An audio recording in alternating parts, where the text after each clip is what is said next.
এক বছর কেটে গেছে। ঢোলকপুর আবারও শান্ত হয়ে উঠেছিল। গ্রামের মানুষ আবারও সুখী দিন কাটাতে শুরু করেছিল। প্রতি পূর্ণিমায় মানুষ একটি করে প্রদীপ জ্বালিয়ে ঠুং ঠুং ঠুং সাহুরকে স্মরণ করত। কিন্তু এক রাতে এমন কিছু ঘটলো যা আবারও সবকিছু বদলে দিল। আবারও লাশ পাওয়া যেতে শুরু করলো। প্রতি দুদিন অন্তর কারো না কারো বাড়ির সামনে একটি করে কাটা লাশ পড়ে থাকতো। ভয়ে পুরো গ্রাম আবারও কাঁপতে শুরু করলো। একদিন গ্রামবাসী মহারাজের কাছে গিয়ে কান্নাকাটি করে সব কথা জানায়। রাতে মহারাজ দুই সেনাপতিকে আদেশ দেন, যাও এবং খুঁজে বের করো এই ঘটনার পিছনে কে আছে। কিন্তু সকালে ফিরে এলো শুধু তাদের নিথর দেহ।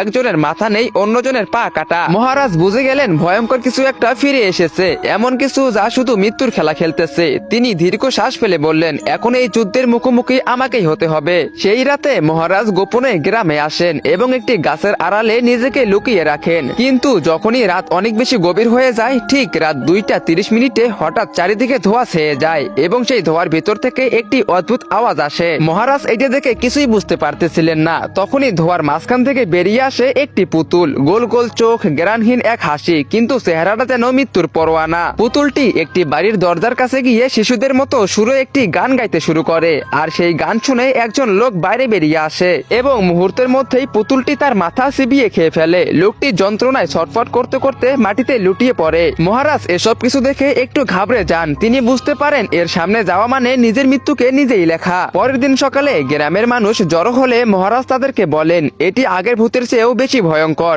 একে শুধু সেই হারাতে পারবে যে আগে থেকেই মৃত্যুকে জয় করে রেখেছে। তো বন্ধুরা, এরপর কি হয়েছিল? গ্রামবাসীরা এবার কাকে ডাকতে চলেছে? কে আসবে আর গ্রামবাসীদেরকে এই পুতুলের হাত থেকে বাঁচাবে? তোমরা সেটা দেখতে পারবে পার্ট 4-এ। পার্ট 4 দেখতে চাইলে ভিডিওতে লাইক করে চ্যানেলটিকে সাবস্ক্রাইব করে দাও। আর অবশ্যই কমেন্ট বক্সে পার্ট 4 লেখো। আর তোমরা যারা এখনো পার্ট 1-2 দেখো নাই, এখনই গিয়ে পার্ট 1-2 দেখে আসো।